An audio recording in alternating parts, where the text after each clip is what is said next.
Okay, thanks a lot, Bozina, and thanks everybody. I think the apology is mine first for not being there with you, and also for forcing everybody to switch to English.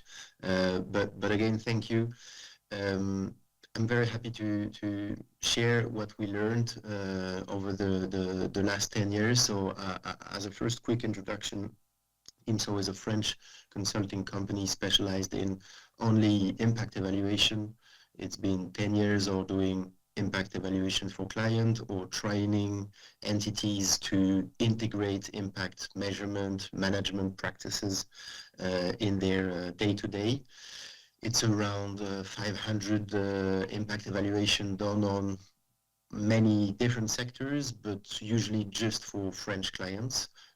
Even if in the recent years we had a few experiences in French-speaking Africa countries and Luxembourg and Belgium. And last point for introducing KiMSO, my company, it's that we also developed our own tool in 2021, where we implemented a bit more than 200 impact evaluations directly on the tool, and this tool is now scaling with the help of Impact Europe and ESF Plus support and money.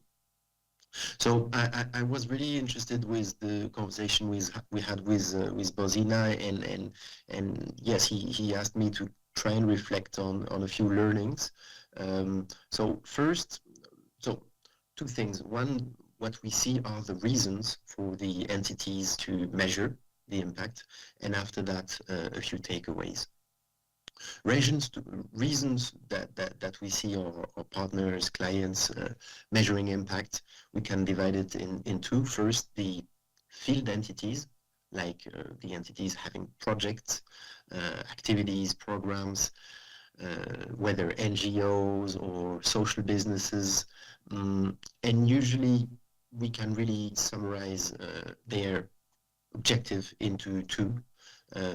It's either to prove their impact or to improve their impact. That's why there's this similarity in the sound.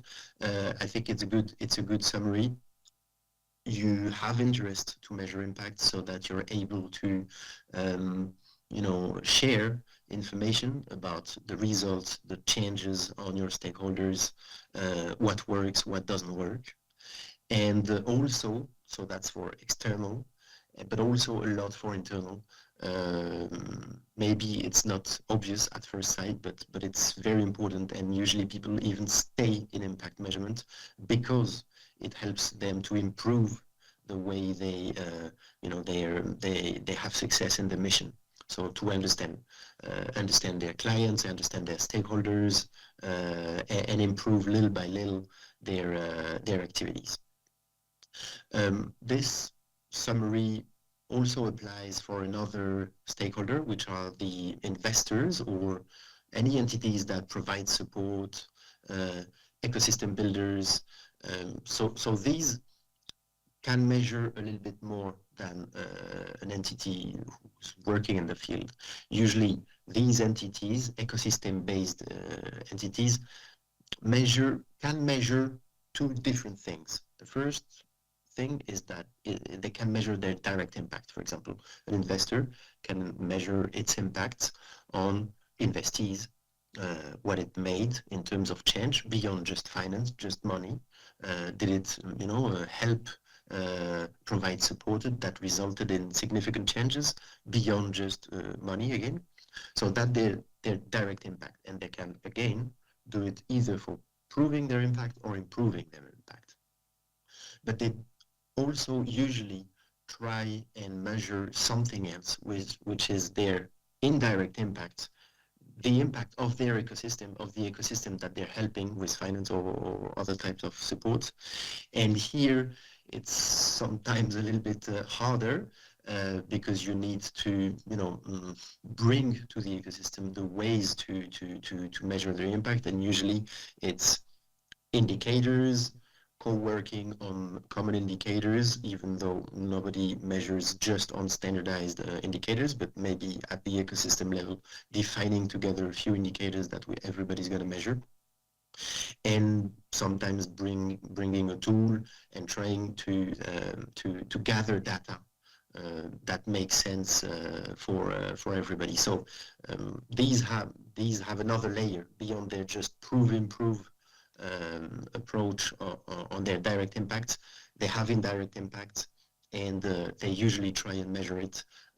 It's a little bit harder, but that's another activity we see for investors or other ecosystem organizations. So that's, for us, what we saw are the reasons for the entities to be motivated and to stay measuring their impact and managing their impact. And after that, we wanted to share a few takeaways, basically three. One, I don't understand all the language of Europe. I'm sorry, but I think I did understand a few mentions to methodologies. It's obviously very important.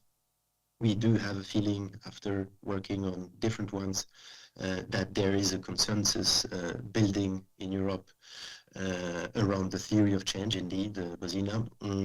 So maybe it's just fancy words. Below that, it's not very difficult. It's just a way to segment what we think are the objectives that we're trying to tackle.